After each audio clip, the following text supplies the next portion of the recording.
స్త్రీని దేవుడు ఎందుకు సృష్టించాల్సి వచ్చింది? మనకందరికి తెలిసిన, మనం ఆలోచిస్తే దేవుడు స్త్రీని ఎట్లా సృజించాడండి? ఇక్కడ నుండి మాటలు వస్తున్నాయి, ఇక్కడ నుంచి రావట్లేదు. ఆదాము పక్కటెముకలో నుంచి దేవుడు స్త్రీని సృజించినాడు కదా, మనకందరికి తెలిసిన విషయం. మనం చూద్దాం ఒకసారి ఆదికాండము మొదటి అధ్యాయము 27వ వచనము.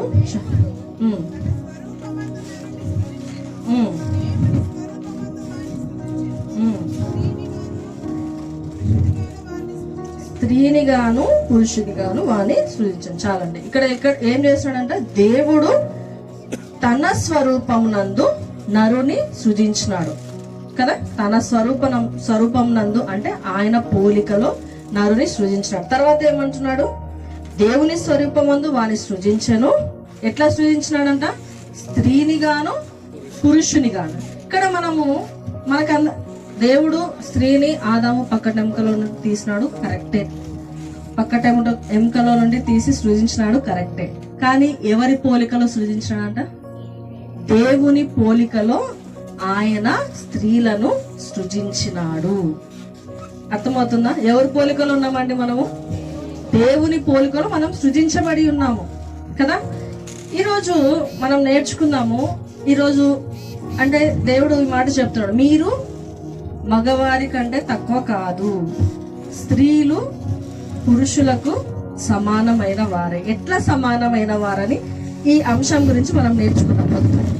మనం గమనించినట్లయితే ఇక్కడ చూస్తున్నాము, ఆయన పోలికలో మనము సృజించబడిన వారమై ఉన్నాము కదా. ఆయన పోలికలో మనము స్త్రీని దేవుడు సృష్టించినాడు. తర్వాత వచనంలో చూద్దాం మనము. దేవుడు వారిని ఆశీర్వదించి, చదవండి.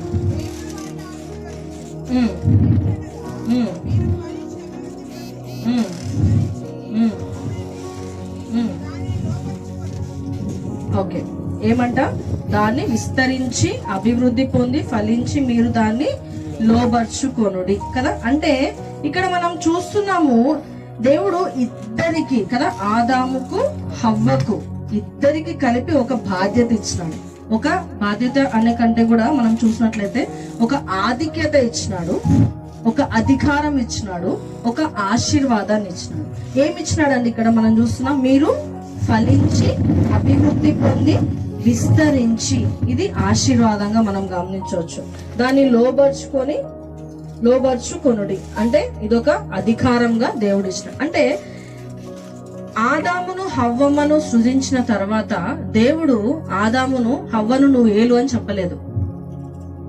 మీకు అర్థమవుతుందా నేను చెప్పేది?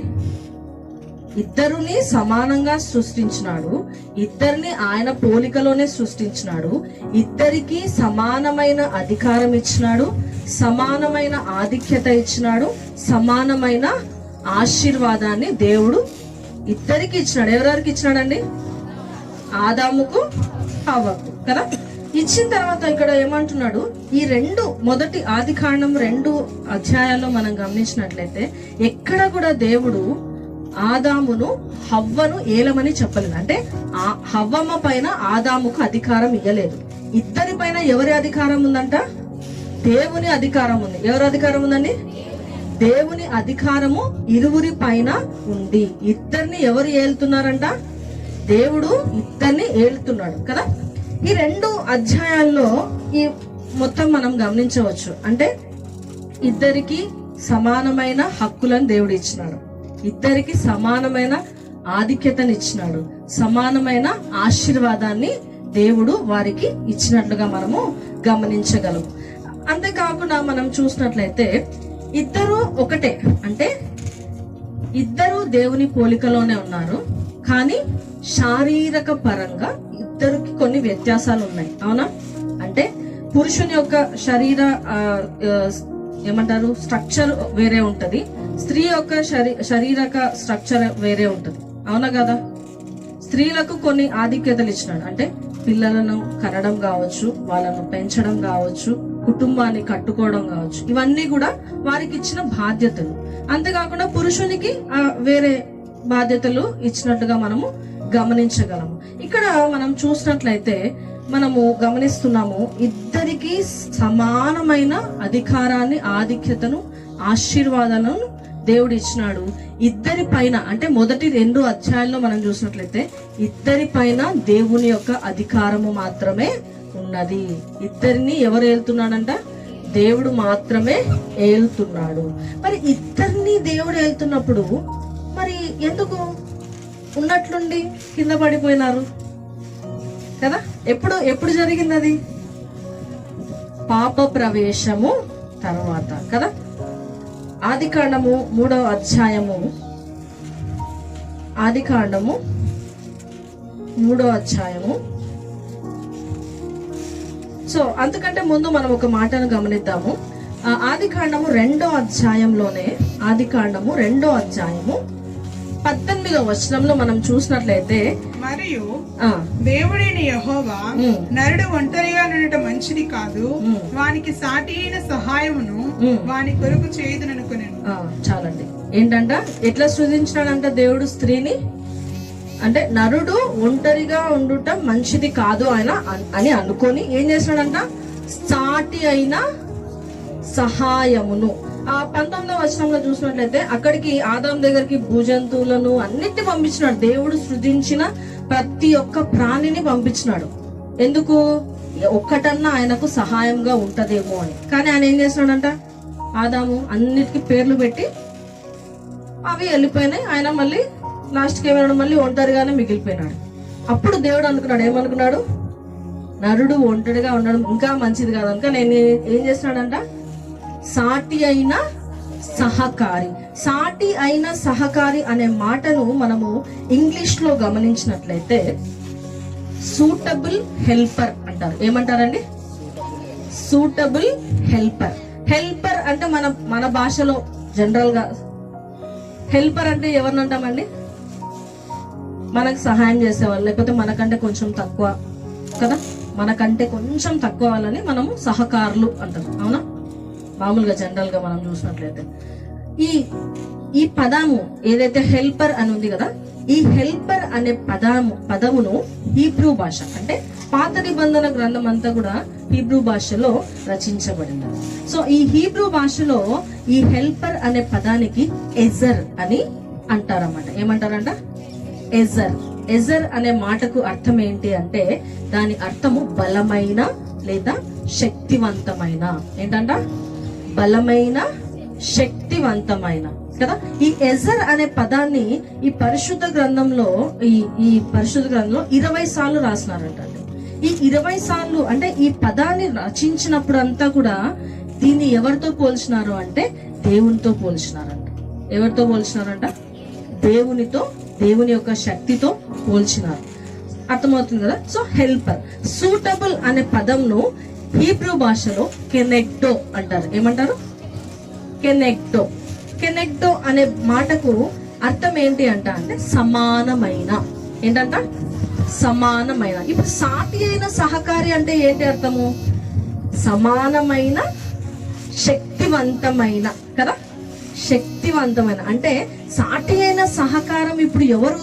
ఆదాముకు హవ్వమ్మ. అంటే హవ్వమ్మను దేవుడు అంటే ఆదాము బలవంతుడే, కానీ ఆయనకు ఒక యాడెడ్ అంటే ఇంకా కొంచెము శక్తిని చేకూర్చేది, ఇంకా కొంచెం బలం చేకూర్చేది ఎవరంట? హవ్వమ్మ. హవ్వమ్మ అంటే ఎవరు? ఒక స్త్రీ. అంటే నరునికి ఇంకా కొంచెం శక్తి కూర్చేలాగా, ఇంకా కొంచెం బలమును ఇచ్చే ఒక సహకారిగా దేవుడు ఎవరిని సృజించినాడంట?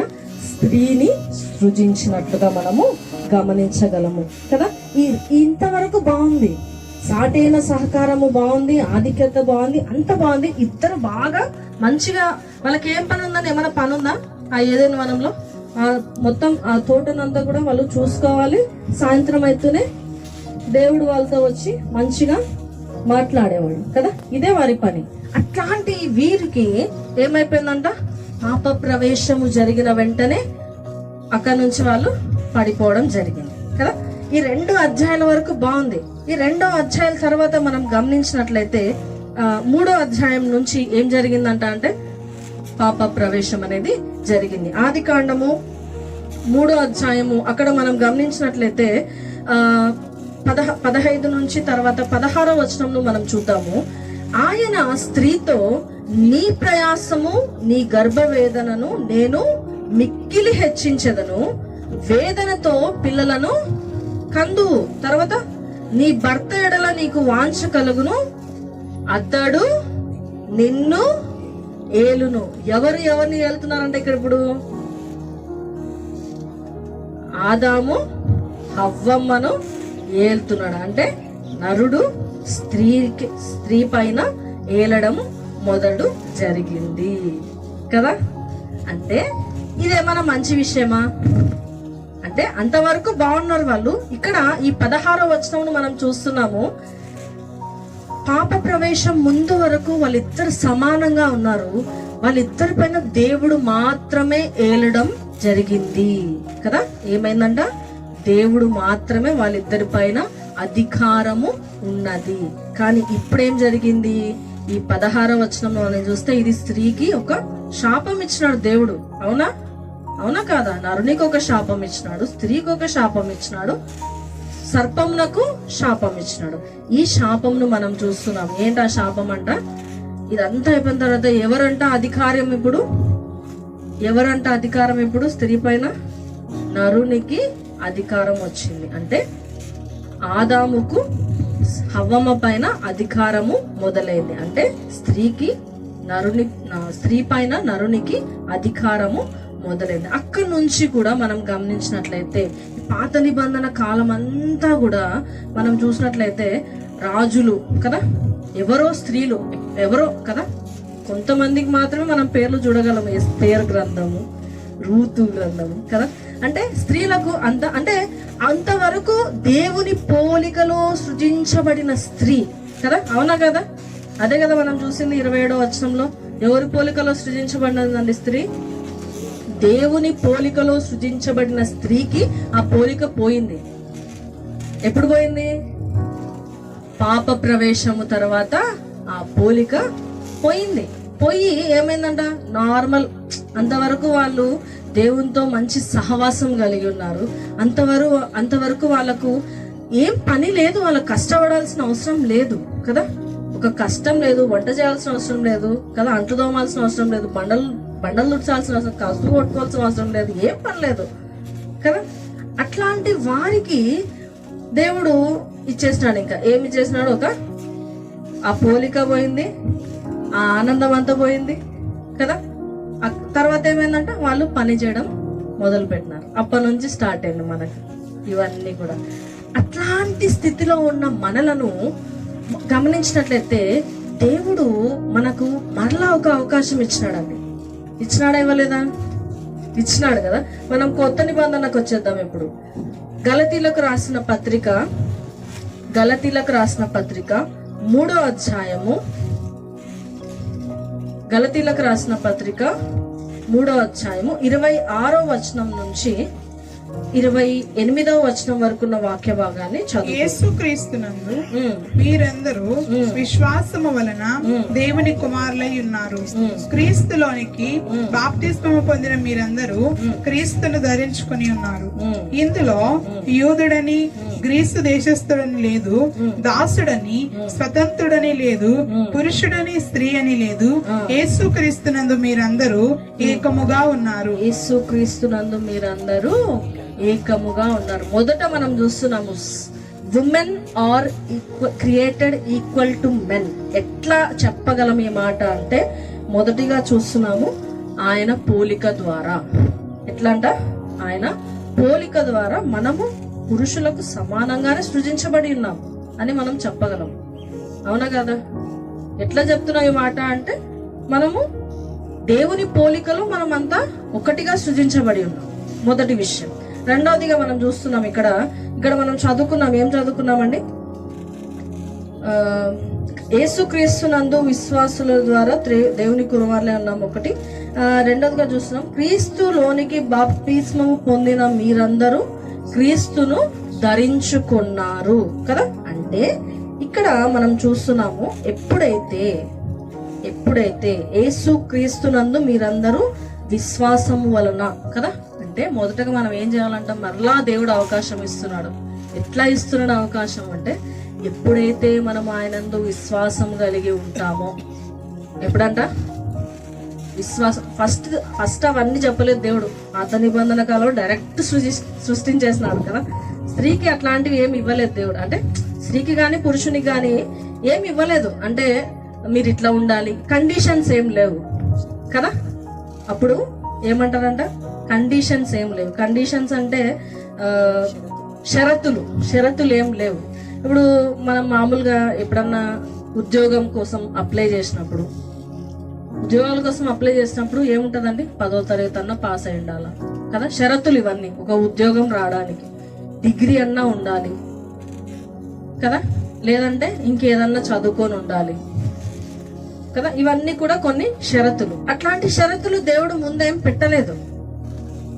కానీ పాప ప్రవేశం తర్వాత అన్ని కూడా మారిపోయినాయి కదా. మారిపోయిన తర్వాత ఇక్కడ దేవుడు ఏమంటున్నాడంటే, ఇక్కడ మనకి ఇప్పుడు కొన్ని షరతులు అన్నమాట. ఇవన్నీ ఉండాలి. ఏంటి అవన్నీ ఉండాలంటే, మొదటిగా ఏమన్నారంట, మనమందరము కూడా యేసుక్రీస్తునందు విశ్వాసము కలిగి ఉండాలి. ఏం కలిగి ఉండాలంటమ్మా? విశ్వాసం కలిగి ఉన్నప్పుడే అప్పుడే మనము కుమారులు. ఇక్కడ ఏమనుందంటే, తెలుగు బైబిల్లో మనం చూసినట్లయితే కుమారులై ఉన్నారు అని ఉంటది. కానీ మనం ఇంగ్లీష్ బైబిల్లో మనం గమనించినట్లయితే చిల్డ్రన్ అని ఉంటది. చిల్డ్రన్ అంటే ఎవరన్నా కావచ్చు, వాళ్ళు ఆడపిల్లలు కావచ్చు, మగపిల్లలు కావచ్చు. పిల్లలు అన్నప్పుడు మగపిల్లలు కావచ్చు, ఆడపిల్లలు అన్నా కావచ్చు కదా. సో అట్లాంటి స్థితిని ఇప్పుడు దేవుడు మళ్ళా మనకి ఇస్తున్నాడు. మొదటిగా ఏం చేయాలంటే విశ్వాసము మనము కలిగి ఉండాలి. ఈరోజు దేవుడు ఇదే ప్రశ్నిస్తున్నాడు. ఇన్ని సంవత్సరాలు కదా, ఇప్పుడు నా వయసు కంటే చాలా, అంటే నాకంటే చాలా పెద్దవాళ్ళు మీరంతా ఇక్కడ ఉన్న వాళ్ళు. చాలా మంది చాలా పెద్దవాళ్ళు ఉన్నారు, చాలా మంది నాకంటే చిన్న వాళ్ళు ఉన్నారు. ఈ రోజు దేవుడు ఇదే ప్రశ్నిస్తున్నాడు, మీకు నా యందు విశ్వాసం ఉందా? ఉంటే దాన్ని ఎట్లా మీరు బయలుపరుస్తున్నారు అనే క్వశ్చన్ దేవుడు. ఒకవేళ మీరు విశ్వాసం ఉంది అంటే మీరు దేవుని కుమార్తెలే. ఇంకా మనకు విశ్వాసం లేదేమో, ఇంకా మనం ఎక్కడన్నా ఇంకా ఊరికే నామకార్థంగా మనము సంఘానికి వచ్చిపోతున్నామేమో. ఒకసారి మనల్ని మనం ప్రశ్న చేసుకుందాం. మనం ఎట్లా వస్తున్నాం సంఘానికి? సంఘం ఉంది కదా, పాస్టర్ గారు పిలిచినారు కదా, ఊరికే వచ్చి అట్లా ఒకసారి చూసిపోదాంలే, ఏమో జరుగుతుందంట. ఆదివారమే కదా సంఘం జరిగేది. ఆదివారం నుంచి ఆదివారం సంఘానికి వస్తే విశ్వాసం వచ్చేస్తుందండి? చెప్పాలి. నిరంతరము మనము దేవునితో ఆ యొక్క సహవాసాన్ని కలిగి ఉన్నప్పుడే మనము కూడా విశ్వాసంలో పడిపోకుండా స్థిరంగా నిలబడతాం కదా. ఇక్కడ అదే చెప్తున్నాడు. ఒకటి ఏం చేయాలంట, మనము యేసుక్రీస్తునందు మనము విశ్వాసం కలిగిన వారమై ఉండాలి. ఈ రెండోది ఏం చెప్తున్నాడు, క్రీస్తులోనికి బాప్తిస్మము పొందిన మీరందరూ క్రీస్తును ధరించుకొని ఉన్నారు. ధరించుకొని ఉండడం అంటే మనం ఒక నూతన సృష్టిగా మార్చబడతాము. ఎప్పుడు అంట, ఎప్పుడైతే క్రీస్తునందు మనము బాప్తిస్మము తీసుకొని ఉంటాము. మనకందరికి తెలుసు, కొరింథీయులకు రాసిన పత్రికలో ఉంటది, ఇప్పుడు మీరు అంటే పాతవి గతించని ఏదో సమస్తము కొత్తవాయనంట. సమస్తం కొత్తవాయంటే మునిగి లేస్తే మనకి ఏమైనా కొత్త బట్టలు వస్తాయండి?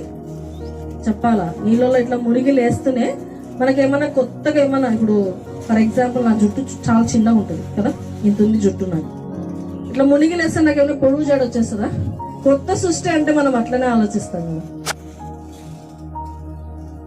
చెప్పాలి, కొత్త సృష్టి అంటే మన పాప జీవితం అంతా మనం మానేసుకొని, అంటే మనల్ని మనం చచ్చిపోయి మనలో ఎవరు బ్రతకాలంట? దేవుడు మనలో బ్రతకాలి. దాన్నే కొత్త సృష్టి, కొత్త జీవితం, లేదంటే నూతన సృష్టిగా మనం మార్చబడడం అనే అర్థం. ఇక్కడ కూడా ఏం చెప్తున్నాడు, క్రీస్తులో బాప్తిజం పొందిన మీరందరూ క్రీస్తుని ధరించుకొని ఉన్నారు. అంటే మనం ఒక నూతన సృష్టిగా మార్చబడుతున్నాం. ఎక్కడ? క్రీస్తు నందు కదా. ఎక్కడంట? క్రీస్తు నందు మనము ఒక నూతన సృష్టిగా మార్చబడుతున్నాం. ఒకసారి మనం గమనిద్దాం. మొదటగా దేవుడు ఆయన పోలికలో మనల్ని సృజించాడు. అంటే దేవునికి ఏం పోలికలు ఉన్నాయి, మనకు కూడా అవే పోలికలు ఉన్నాయి. అంతేనా? ఆయన పోలికలు అంటే అంతే కదా. మీ పిల్లలు మీ పోలికలో ఉండడం అంటే అర్థం ఏంటి? మీ ముక్కో, మీ నోరో, లేకపోతే మీ బుద్ధులో కదా, అంతే కదా. దాన్ని కదా పోలికలో పుట్టడం అంటారు. ఇక్కడ కూడా మొదట దేవుడు ఎట్లా సృజించినాడంట? ఆయన పోలికలో మనల్ని సృజించినాడు. కానీ పాప ప్రవేశం తర్వాత ఏమైపోయింది? ఆ పోలిక పోయింది. ఆ పోలిక అంతా చచ్చిపోయింది. చచ్చిపోయి ఎవరు బతుకుతున్నామంట? శరీరం బతుకుతుంది అంతే. ఆత్మ పోయింది, దేవుడు ఇచ్చిన ఆత్మ పోయింది కదా. మనం అదే కదా తెలిసి మనకు దేవుడు నరుని ఎట్లా సృజించినాడు? వాని నాసికారంధ్రంలో జీవవాయునుదిగా వాడు జీవాత్మ ఆయను. జీవాత్మ అంటే ఆయన ఆత్మను మనలో దేవుడు ఇచ్చినాడు. ఆయన ఆత్మ మనకి ఇచ్చినాడు. దేవుడు మనల్ని సృజించినప్పుడు ఆ ఆత్మ పోయి శరీరం మిగిలింది. అందుకే మనకు అన్నిటికీ మనకు అట్రాక్షన్ ఎక్కువ. శరీరాశ, నేత్రాశ, జీవపడము, ఇవన్నీ ఎందుకు అంటే మనలో ఆయన ఆత్మ చచ్చిపోయింది కాబట్టి. పాపమును బట్టి ఆయన ఆత్మ మనలో చచ్చిపోయింది. కానీ ఇప్పుడు ఎప్పుడైతే మనం బాప్తిజం పొందుకుంటామో మన శరీరం చచ్చిపోయి ఎవరు వస్తారంట? ఆయన ఆత్మ మనలో బ్రతకడం మొదలు పెడతాడు. ఆయన ఆత్మ మనలో బ్రతకడం మొదలు పెట్టినప్పుడు మనం కూడా ఆత్మానుసారంగా జీవించాలి. జీవించే వారంగా మనము ఉండాలి. ఇక్కడ మనం చూస్తున్నాము ఆయన పోలికలో మనం సృజించబడినాము. పాప ప్రవేశాన్ని బట్టి ఆ పోలిక పోయింది. ఇప్పుడు ఏమంటున్నారు? బాప్తిజం పొందుకున్నప్పుడు మీరు క్రీస్తును ధరించుకుంటారు కదా. అంటే మీరు పోలిక కాదు, ఇప్పుడు పోలిక కాదు, కానీ ఇప్పుడు జస్ట్ మనము ఒక డ్రెస్ వేసుకున్నట్లా దేవుణ్ణి మనం ధరించుకొని ఉంటాము. పోలికలో ఉండాల్సిన మనము ఏమైపోయినామంట? ఒక క్రీస్తుని ధరించుకొని మనము జీవించేవారు. క్రీస్తు నందు మనము ఒక నూతన సృష్టిగా, క్రీస్తులో కాదు, క్రీస్తు నందు కదా. క్రీస్తు నందు మనము నూతన సృష్టిగా మనము ఉంటున్నాం. అంటే క్రీస్తును మనము ధరించుకొని జీవిస్తున్నాం. ఇప్పుడు అట్లాంటి స్థితిలో ఉన్నాం మనం. అంతేకాకుండా ఇక్కడ ఏమంట? గ్రీసు దేశస్థుడని, స్వతంత్రుడని, పురుషుడని, స్త్రీ అని ఏం లేదు, కానీ యేసు క్రీస్తునందు మీరందరూ ఏకముగా ఉన్నారు. అంటే ఇక్కడ అర్థం ఏంటి? అందరూ అంటే ఎవరు? పురుషుడు లేదు, స్త్రీ లేదు, గ్రీసు దేశస్థుడు లేదు, యూదుడు లేదు, ఉప్పల్దడే కాదు, మాస్పేట కాదు, ఇంకేది కాదు, గార్గపురం కాదు. ఏంటంట? అందరూ కూడా ఒక్కటే. అందరూ కూడా ఒక్కటే. ఎప్పుడైతే నువ్వు విశ్వసించి రక్షణ పొంది నువ్వు బాప్తిజం తీసుకొని క్రీస్తుని ధరించుకుంటావో అప్పుడు నువ్వు క్రీస్తులో ఒకటి. అప్పుడు నువ్వు క్రీస్తులో ఒకటిగా ఉంటావు. ఇందును బట్టి మనం చెప్పగలం, ఏం చెప్పొచ్చు అంటే ఎప్పుడైతే ఇవన్నీ నువ్వు కలిగి ఉంటావో అప్పుడు నువ్వు క్రీస్తులో నరునికి సమానమైన దానము. ఏంటంట? అప్పుడు నువ్వు క్రీస్తులో మన అంటే ఇండివిజువల్ గా కాదు, మనం ఒక్కటే కాదు, అంటే మన వలన కాదు, కానీ ఎప్పుడు అవుతుందంటే ఇది ఎప్పుడైతే మనము క్రీస్తునందు విశ్వాసం ఉంచి తర్వాత ఏం చేయాలంట? బాప్తిజం, రక్షణ పొంది బాప్తిజం తీసుకున్న తర్వాత ఆయనలో మనం అప్పుడు క్రీస్తుని ధరించుకుంటామో అప్పుడు మనము ఏమవుతామంట? క్రీస్తులో మనము ఒకటిగా ఉంటాం. అప్పుడు పురుషుడని స్త్రీ అని భేదము లేదు. ఈ మాట మనము గమనించాలి. హల్లెలూయా. నా మాటలు వింటున్నారా? అందరూ వింటున్నారా? ఎస్. ఇంకొక మాటను మనం గమనిద్దాం. ఎట్లా స్త్రీ అంటే స్త్రీ పురుషునికి సమానంగా ఉన్నదని ఎట్లా చెప్పగలము క్రీస్తులో అనే మాటను మనం గమనించినట్లయితే పరిశుద్ధ గ్రంథంలో నుంచి అపోస్తలుల కార్యములు 2వ అధ్యాయము, అపోస్తలుల కార్యములు 2వ అధ్యాయం మొదటి 4 వచనములను చూద్దాం.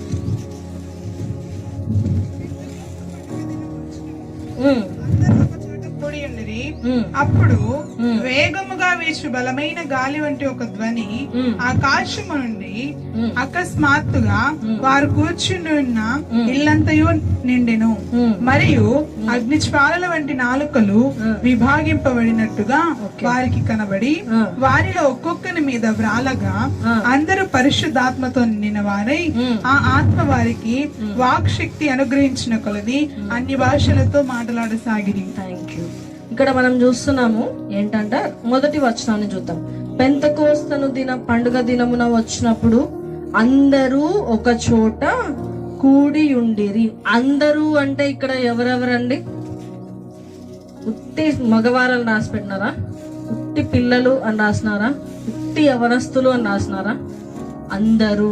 అందరూ అంటే అందులో అందరూ ఉంటారు, స్త్రీ పురుషులు యవనస్తులు, ఇంకెవరున్నారో మనకు తెలియదు అందులో కదా. అందరూ ఇక్కడ మనం చూస్తున్నాము. ఈ అందరూ అంటే అందరిలో స్త్రీలు కూడా ఉన్నారు. ఏంటంట? అందరిలో స్త్రీలు కూడా ఉన్నారు. ఎక్కడ గమనిస్తాం ఆ మాట అంటే అదే అధ్యాయంలో 14-15 వచనంలో చూద్దాం. ఒక్క నిమిషం అండి. మొదటి అధ్యాయము 14-15 వచనాలు. వీరందరూ వీరితో కూడా కొందరు స్త్రీలను యేసు తల్లి అయిన మరియయు ఆయన సహోదరులను ఏక మనసుతో ఎడతెగక ప్రార్థన చేయుచుండెను. చాలండి. ఏంటంట? వీరితో కూడా కొందరు స్త్రీలను. వారితో కూడా అంటే ఎవరు? పైన శిష్యులు వాళ్ళు ఉన్నారనమాట. వారితో కూడా పైన వచనంలో చూస్తే అక్కడంతా శిష్యుల పేర్లు ఉంటాయి. వారితో కూడా కొందరు స్త్రీలు కదా. కొందరు స్త్రీలు కూడా ఉన్నట్లుగా మనము గమనిస్తున్నాము. ఇక్కడ వాళ్ళు ఏం చేస్తారంట? ఏక మనస్సుతో. ఏ మనస్సుతో అంట? ద్విమనస. ఏక మనస్సు అంటే అర్థం ఏంటండి? ఒకటే ఆత్మతో కావచ్చు, ఒకటే మనసు అని అర్థం కదా. ఒకే అంటే ఒకటే మాట మీద నిలబడినారంటారు కదా. అంటారా? తెలుసు కదా ఈ పదం. ఒకటే మాట మీద నిలబడడం అనే ఉంటది కదా. ఇప్పుడు ఎవరన్నా ఇప్పుడు సామాన్య పాస్టర్ ఉన్నారు, ఇక్కడ రిట్రీట్ పెట్టాలనుకున్నాడు. కొంతమంది లేదు సార్ మేము ఒప్పుకోమంటే సార్ పెట్టగలడా ఇక్కడ రిట్రీట్? చెప్పాలా? పెట్టలేరు కదా. సంఘస్థులు అందరూ కలిసి ఒకటే మాట మీద ఉన్నారు కాబట్టి ఇక్కడ ఈ రిట్రీట్ జరుగుతుంది. నేను మీ మధ్యలో నిలబడి నేను వాక్యం చెప్తున్నా మీతో. అవునా కదా? ఇక్కడ కూడా ఏం జరిగిందంట? ఏక మనస్సుతో అంటే ఒకటే మనస్సు కలిగిన వారై ఉండి, మనసులో వేరే వేరే ఆలోచనలు లేకుండా కదా, మనసులో వేరే వేరే ఆలోచనలు లేకుండా ఏక మనస్సుతో ఏం చేస్తున్నారంట? ఎడతెగక ప్రార్థన చేయుచుండిరి. ఎడతెగక అంటే నిరంతరం, అంటే బ్రేక్ తీసుకోలేదంట, అట్లా కాదు. ఎడతెగక అంటే వారు విశ్వాసంను కోల్పోకుండా వారు ప్రార్థించే అంశం పైన అది జరుగుతుంది ఖచ్చితంగా అనే దాని మీద వాళ్ళు ప్రార్థన చేస్తూ రావడం మనము చూస్తున్నారు. అట్లాంటి పరిస్థితిలో ఉన్న వారు తర్వాత ఏం జరిగిందంటే అక్కడ అందరూ కూడుకున్నారు కదా. అక్కడ వాళ్ళు ప్రార్థన చేస్తున్నారు. ఆ మొదటి అధ్యాయం అంతా కూడా మనం చూడొచ్చు. వాళ్ళు ప్రార్థన చేస్తున్నారు. అంతా జరిగిన తర్వాత రెండో అధ్యాయంకి వచ్చేసరికి ఏం జరిగిందంట? ఆ పెంతెకోస్తు దినం నాడు ఏం జరిగిందమ్మా అంటే అందరూ కూడుకున్నారు. అందరిలో స్త్రీలు ఉన్నారు, పురుషులు ఉన్నారు. అందరూ వాళ్ళు కూడా అక్కడ అందరూ కూడుకొని ప్రార్థన చేస్తున్నారు. వాళ్ళు దేవుని యొక్క ఆత్మ నిమిత్తం వాళ్ళు పరిశుద్ధాత్మ కోసం వాళ్ళు ప్రార్థన చేస్తున్నారు. ఆ సమయంలో ఏం జరిగిందంట అంటే బలమైన గాలి వీచిందంట. బలమైన గాలి వీచడంతో పాటు అంటే గాలి వంటి ఒక స్వరము, ఒక ధ్వని ఆకాశం నుండి వచ్చి ఏమైందంట? అక్కడ కూర్చున్న వాళ్ళందరి పైన కూడా అది ఆ ఇల్లంతా నిండింది కదా. అంతేకాకుండా ఏం జరిగిందంటే ఆ ఇల్లంతా నిండడం అంటే వారి పైన పరిశుద్ధాత్మ దేవుడు దిగి రావడం మనము చూడగలము. అంతేనా? ఇక్కడ ఏముంది 4వ వచనంలో? అందరూ పరిశుద్ధాత్మతో నిండిన వారై ఆ ఆత్మ వారికి వాక్శక్తి అనుగ్రహించిన కొలది అన్య భాషలలో మాట్లాడసాగిరి కదా. అంటే ఇక్కడ మనం చూస్తున్నాము పురుషులు స్త్రీలు అందరు ఉన్నారు ఆ ఇంట్లో, అందరు ప్రార్థన చేస్తున్నారు, అందరూ ఆ ధ్వనిని విన్నారు. అంతేనా? పురుషులకు ఒక్కటే వినిపించిందా? స్త్రీలకు ఒక్కటే వినిపించిందా ధ్వని? లేదు కదా, అందరికీ ఆ ధ్వని వినిపించింది. అంతేకాకుండా ఆ ఇల్లంతా కూడా ఆ యొక్క ఏమంటారు ధ్వనితో నిండిపోయింది కదా, ఆ ఇల్లంతా కూడా. ఇప్పుడు కొన్నిసార్లు మనం చూస్తుంటాం, ఇక్కడ వర్షం పడితే ఇంకా దగ్గరలో వర్షం ఉండదు కదా, చూస్తుంటాం కదా అట్లాంటివి. ఈ ఊర్లో ఇప్పుడు దిగువపాడులో వర్షం పడుతుంటది, అక్కడ ఉప్పల్లేడలో వర్షం పడదు కదా. అట్లా ఎప్పుడైనా మీరు ఎక్స్పీరియన్స్ చేసినారా, అనుభవించినారా అట్లా? అంటే మీరు వెళ్ళే దారిలో కావచ్చు, ఎప్పుడన్నా మీరు బయటికి పోయినప్పుడు కావచ్చు, అట్లా ఎప్పుడన్నా అనుభవించినారా? నేను చాలాసార్లు అనుభవించినట్లు.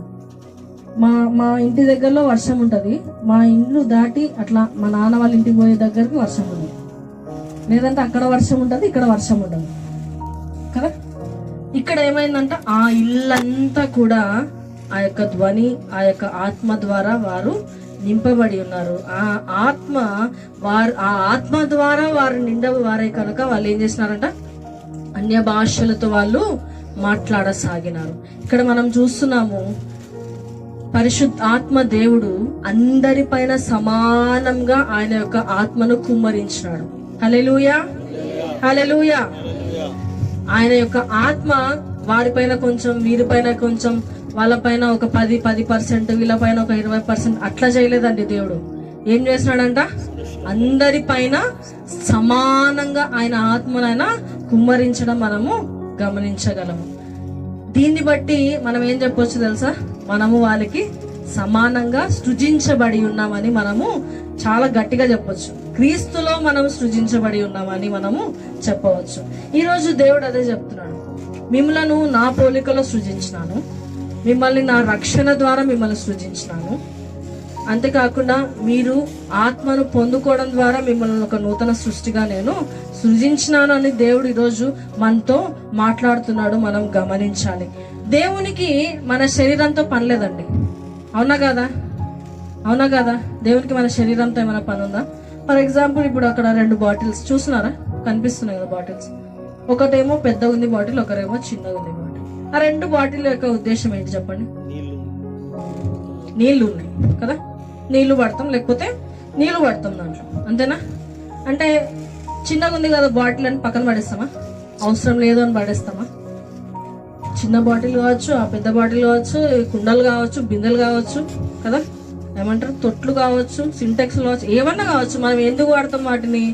నీళ్లు పట్టి పెట్టుకోవడానికి మనము వాడుకుంటాం కదా. అట్లనే దేవుడు కూడా ఈ లోక పరంగా ఈ భూమి పైన ఆయన ఆత్మను నింపడానికి ఆయనకు ఒక పాత్రగా మనలను సృజించినాడు. అందులో స్త్రీలని పురుషులని సృజించినాడు దేవుడు. హల్లెలూయా, హల్లెలూయా కదా. స్త్రీలని పురుషులని సృజించినాడు. శరీరము ఆకారము వేరు ఏమో కానీ దేవుని యొక్క ఉద్దేశం ఏంటంట, ఆయన ఆత్మతో మనం నింపబడి ఈ లోకంలో మనం జీవించినంత కాలం కూడా ఎవరిని మహిమపరచాలంటే మనము ఈ శరీరంతో మనము దేవుణ్ణి మహిమపరిచే వారంగా మనము ఈ లోకంలో జీవించాలి అనేది మాత్రమే ఆయన యొక్క ఉద్దేశము. మరి ఆ పనిని మనం చేస్తున్నామా? మనం ఇన్ని సంవత్సరాలు బ్రతికున్నాం కదా, మన పట్ల దేవునికి మనతో దేవునికి ఏమైనా ఒకటన్నా ఉపయోగకరమైన పని మనం చేసినామా? ఒకసారి మనం ఆలోచిద్దాం. ఉపయోగకరమైన పని అంటే మేము చర్చికి ఫ్యాన్ ఇచ్చినాం, మేము చర్చికి చైర్ ఇచ్చినాం, మేము చర్చికి అది ఇచ్చినాం, ఇది ఇచ్చినాం, ఇది కాదండి. వస్తువులు కాదు. మనం చర్చికి డబ్బులు ఇచ్చినాం, ఇప్పుడు కూడికకి వంటకి కూరగాయలు ఇచ్చినాం, ఇది కాదు. మన ద్వారా దేవుడు ఏమన్నా ఏమంటారు మాలో ₹1 కన్నా పనికొచ్చినాడు. అట్లా మనం ఏమన్నా దేవునికి ₹1 పనికొచ్చినామా? ఒకసారి మనల్ని మనం ప్రశ్న చేసుకుందాం. ఇన్ని సంవత్సరాలు అంటే ఈ దినాన్ని చూడక చాలా మంది చచ్చిపోయి ఉంటారు కదా, అవునా కదా, అవునా కదా. మనకంటే చిన్నవాళ్ళు చచ్చిపోయింటారు, మనకంటే పెద్దవాళ్ళు చచ్చిపోయింటారు. అరే అరే చచ్చిపోయినారా అనుకుంటాం కదా, అయ్యో పాపమే కదా. 18 ఏళ్ళే అంట, అరే పాపమే 30 ఏళ్ళే అంట చచ్చిపోయినారు. సరే చచ్చిపోయినారు, వాళ్ళని దేవుడు పిలుచుకున్నాడు, అయిపోయింది. మనం బ్రతుకున్నాం కదా, మనం ఏం చేస్తున్నాం దేవుని కొరకు? ఒకసారి క్వశ్చన్ చేసుకుందాం, మనల్ని ప్రశ్న చేసుకుందాం. ఇన్ని సంవత్సరాలు దేవుడు మనల్ని కాపాడినాడు, ఇన్ని సంవత్సరాలు ఆయన కృప వెంబడి కృప. మీ కుటుంబంలో ఏదో ఒక కార్యం దేవుడు చేస్తుంటాడు కదండి. ఏం కార్యం చేయకపోయినా మనం నిద్రపోయి పొద్దున్న లేస్తున్నామంటే కూడా దేవుని కృపనే కదండి. నిద్రలో చచ్చిపోయిన వాళ్ళు చాలా మంది ఉంటారు, అవునా? అరే ఇప్పుడు చూసినా అప్పుడు చచ్చిపోయినారా అనుకుంటాం మనం కదా, అవునా కదా? కానీ దేవుడు మనల్ని ఇంకా బ్రతికిస్తున్నాడు. దేవుడు మనల్ని ఇంకా మనకింకా రోజు రోజుకు ఆయన కృపను ఆయన చూపిస్తున్నాడు మన ఎడల. అట్లాంటి దేవుడు ఆయన పోలికలు ఆయన ఇప్పుడు కూడా ఇంకా మన పైన అధికారం ఇచ్చినాడండి. దేవుడు మనకి అప్పుడు అధికారం ఇచ్చినాడు. పాపం తర్వాత ఎవరైతే ఆయన రక్షణను పొందుకొని ఆయన ధరించుకున్న వారికి దేవుడు అధికారం ఇచ్చినాడు. మీ కాళ్ళ కింద సాతాను నేను అనగదొక్కిస్తానన్నాడు దేవుడు. తేళ్లను పాములను తొక్కుటకు మీకు అధికారం ఇచ్చి ఉన్నానన్నాడు దేవుడు, అవునా కదా? అట్లాంటి స్థితిలో మనల్ని పెట్టినప్పుడు మనం ఏం చేస్తున్నాం దేవుని కొరకు? ఈరోజు మన అంశం అదే కదా, జ్ఞానవంతురాలు తన ఇల్లు కట్టుకొను. నువ్వు ఫస్ట్ జ్ఞానవంతురాలు కావాలంటే మనకు కావాల్సిన లక్షణాలే ఇవి. ఏంటి మన లక్షణాలు? ఒకటి, ఆయనను ధరించుకునే వారంగా ఉండాలి, అంటే ఆయన రక్షణ పొందుకోవాలి. రెండవదిగా ఏంటంట, ఆయన ఆత్మ అభిషేకాన్ని మనము అనుభవించే వారంగా ఉండాలి. ఈ రెండు లక్షణాలు ఉంటేనే అప్పుడు మనం జ్ఞానవంతులం. అవన్నీ ఏం లేకుండా ఒక జ్ఞానవంతురాలు తన ఇల్లు కట్టుకుని అంటే అప్పుడు జ్ఞానవంతురాలు ఇవేం లేకుండా జ్ఞానవంతురాలైనా మూఢురాలైనా ఇద్దరు ఒకటే, అవునా కదా? జ్ఞానవంతురాలు తన ఇల్లు కట్టుకుని అంటే ఆ జ్ఞానవంతురాలు మొదటిగా దేవుని యందు విశ్వాసం కలిగి ఉండాలి. రెండవదిగా ఆయన రక్షణను పొందుకొని ఉండాలి, ఆయనలో బాప్తిజం పొందుకొని ఉండాలి, ఆయనను ధరించుకొని ఉండాలి. అప్పుడే ఆమెను జ్ఞానవంతురాలు అంటారు కదా. నేను చాలా సార్లు చూసిన ఈ యూత్ ఉమెన్స్ రిట్రీట్ అంటేనే ఫస్ట్ వచ్చే అంశం జ్ఞానవంతురాలు తన ఇల్లు కట్టుకుని. జ్ఞానవంతురాలు మీరు ఈ మాటలు ఎన్నోసార్లు విని ఉండింటారు, అవునా? దీనిపైన మీరు ఎన్నోసార్లు మీరు వాక్యాలు విని ఉండింటారు. మరి మీరు జ్ఞానవంతులా? మీ జ్ఞానవంతురాల్లో ఇక్కడున్న మీరందరు జ్ఞానవంతురాల్లా? ఒకసారి మిమ్మల్ని మీరు ప్రశ్న చేసుకోండి. ఈరోజు దేవుడు అదే అడుగుతున్నాడు. నేను మీకు ఒక పోలికనిచ్చి ఉన్నాను, ఆ పోలిక పోయింది, మరలా మీకు అవకాశం. ఈరోజు దేవుడు మరలా అవకాశం ఇస్తున్నాడు. ఒకవేళ మీరు ఇంకా అజ్ఞానులుగా ఉంటున్నారేమో, జ్ఞానవంతురాళ్ళము అని మీరు అపోహపడుతున్నారేమో, దేవుడు ఈరోజు మరొకసారి అవకాశం ఇస్తున్నాడు. మిమ్మల్ని మీరు ప్రశ్న చేసుకోండి. మీ హృదయాన్ని అడగండి, నేను ఎట్లున్నాను, ఆ స్థితి ఏంటి? ఇంట్లో వాళ్ళతో కాదు, ఫస్ట్ నీ స్థితి బాగుంటే అప్పుడు నీ ఇంటి స్థితి కూడా బాగుంటుంది. అప్పుడే దానికి జ్ఞానవంతురాలు ఉంటేనే ఇల్లు కట్టుకుంటది. జ్ఞానవంతురాలుగా నువ్వు లేకపోతే నువ్వు ఇల్లు కట్టుకోలేవు. నువ్వు జ్ఞానవంతుడు అవ్వాలంటే నీకేం కావాలంటే ఆయన విశ్వాసములో ఉండాలి, ఆయన రక్షణ ఉండాలి. అంతేకాకుండా ఆయనను ధరించుకునే వారంగా మనము ఉండాలి. ఈ అనుభవాలు మనము కలిగి ఉన్నప్పుడే అప్పుడు ఏమంటారు? జ్ఞానవంతురాలు అంటారు. జ్ఞానవంతురాలు ఈ అంశాన్ని గురించి మనం మాట్లాడుకుందాము. ఇంతవరకు మనం చూస్తున్నాము. ఫస్ట్ అసలు జ్ఞానవంతురాలు అంటేనే ఎట్లా అనేది మనం గమనించినాం కదా. ఎట్లా ఉండాలంట? మొదటగా మనం ఎట్లుండాలంట? క్రీస్తు యొక్క పోలికల. ఎప్పుడు వస్తాం ఆ పోలికలో? మనము ఆయనను విశ్వసించి ఆయన రక్షణ పొందుకొని ఆయన బాప్తిజంలో మనము ఆయనను ధరించుకున్నప్పుడే ఆయన పోలికలకు వస్తాం. అప్పుడు మనం జ్ఞానవంతురాలుగా ఉంటాం. ఈరోజు ఒకసారి మనం ప్రశ్న చేసుకుందాం. మనం ఎట్లాంటి స్థితిలో ఉన్నాము? మనం అపోహలో ఉంటే దేవుడు ఈరోజు నీకు ఇదే సమయం ఒకసారి నువ్వు ప్రశ్న చేసుకో. ఇంకా ఇక్కడ చాలా మంది మీరందరూ ఉన్నారు కదా, మీరు ఎట్లాంటి స్థితిలో ఉన్నారని నాకైతే తెలియదండి. మీ విశ్వాస స్థితి ఏదో నాకు తెలియదు, మీ రక్షణ పొందుకున్న అనుభవం ఏదో నాకు తెలియదు, మీరు బాప్తిజం ఎప్పుడు తీసుకున్నారో కూడా నాకు తెలియదు. తీసుకున్న వాళ్ళు ఉండొచ్చు, తీసుకోని వాళ్ళు కూడా ఉండొచ్చు. ఈరోజు దేవుడు మీతో మాట్లాడుతున్నాడు. ఒకసారి అందరం తల వంచి కళ్ళు మూసుకుందాం. తల వంచి కళ్ళు మూసుకొని దేవుడిని అడుగుదాం. ప్రభా, నీ పోలిక మమ్మల్ని సృష్టించినావయ్యా నాయన. పురుషుడని స్త్రీ అని భేదము లేకుండా మమ్మల్ని సృష్టించినావయ్యా. అట్లాంటి స్థితిలో ఉన్న మేము ప్రభా పడిపోయి ఉన్నాం ప్రభా, పడిపోయిన స్థితిలో ఉన్న మేము ప్రభా తండ్రి, మీ యొక్క తండ్రి మరి అభిషేకము ద్వారా, మీ యొక్క రక్షణ ద్వారా ప్రభా మరలా మాకు ఒక స్థితిని మీరు ఇస్తున్నారయ్యా.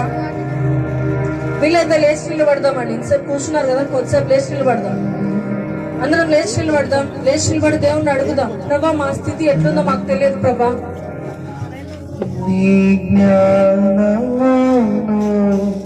కళ్ళు వంచుదాం, కళ్ళు మూసుకున్నాం, దేవుణ్ణి అడుగుదామండి అందరం. ప్రభా నీ జ్ఞానం మాకు దయచేయ, నీ రక్షణ మాకు దయచేయ ప్రభా. నన్ను నీ యొక్క పోలికలో మేము ఉండడానికి మాకు సహాయం దయచేయ ప్రభా. నీ యొక్క రక్షణ మాకు దయచేయ ప్రభా. నీ అభిషేకం మా పైన కుమ్మరించిన ఆయన నీ నోటి దయచేయడమండి ఈరోజు దేవుడు. ఎవరు మౌనంగా ఉండొద్దండి, మాట్లాడండి, దేవుడితో మాట్లాడండి అందరు.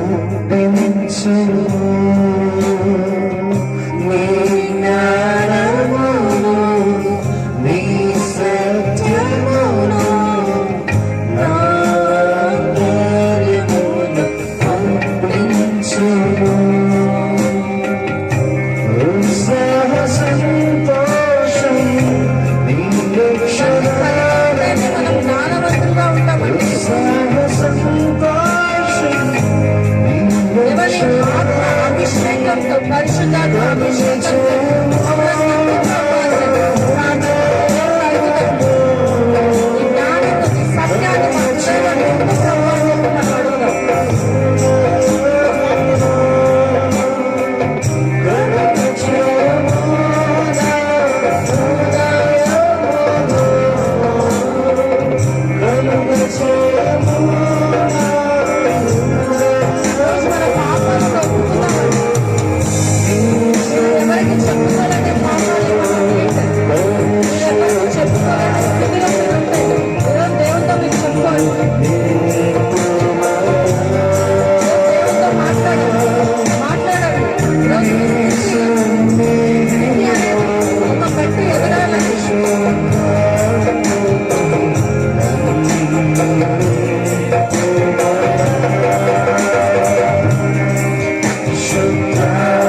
సత్యాన్ని శుద్ధమైన మనసులు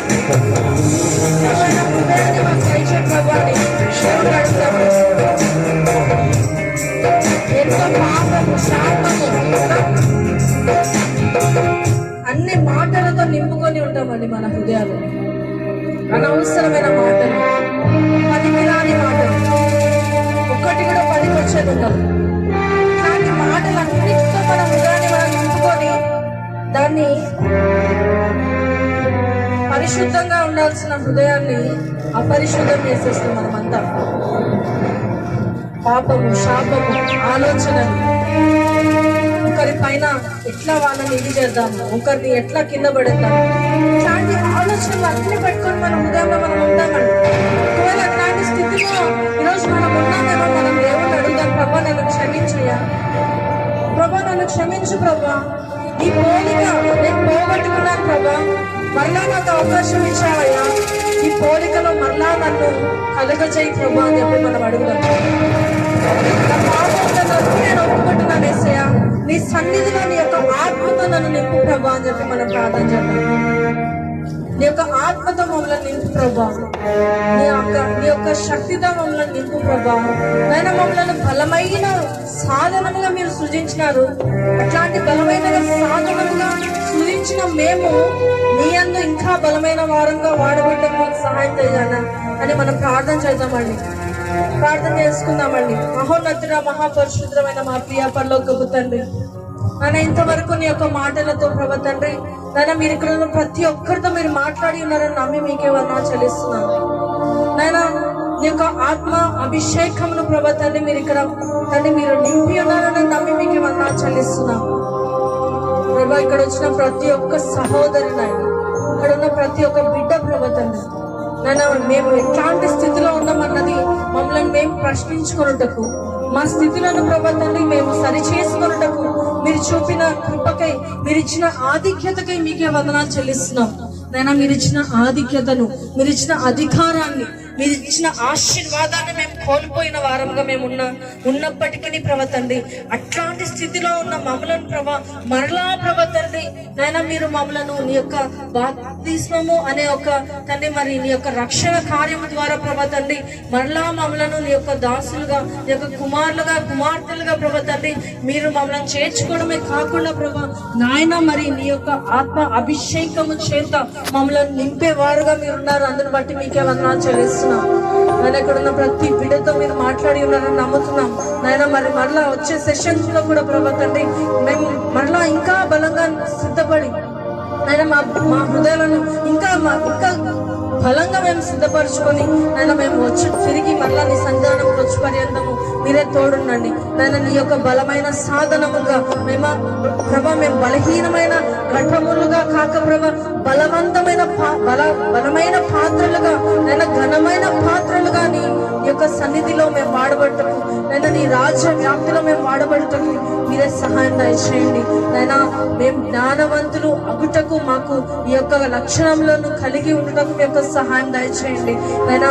ఆ యొక్క అనుభవాలను ప్రభా తండ్రి మా జీవితాల్లో మేము దాన్ని అనుభవించి జ్ఞానవంతులుగా నైనా నీ యందు జ్ఞానము పొందుకున్న వారంగా మేముండి నైనా మరి మా ఇల్లులను, మా కుటుంబాలను మేము కట్టుకున్నటకు మీరే సహాయం దయచేయమని వేడుకుంటూ ఇక్కడున్న ప్రతి బిడ్డను ప్రభా, ప్రతి సహోదరుని నాయన, ప్రతి ఒక్కరిని ప్రభా తండ్రి నీ యొక్క ఆత్మ చేత, నీ యొక్క అభిషేకం చేత నింపుమని నైనా. ఇంకా ఎవరైతే ప్రభా తండ్రి నైనా ఇక్కడ రక్షణ అనుభవం లేక నైనా విశ్వాసంలో నిలకడగా లేక నైనా మరి ఎవరైతే ప్రభా తండ్రి మరి బాప్తిస్మము అనే అనుభవం లేక ఉన్నారేమో నైనా వారితో మీరు మాట్లాడి ఉన్నారని నమ్మి మీకే వందనాలు చెల్లిస్తున్నాం ప్రభా.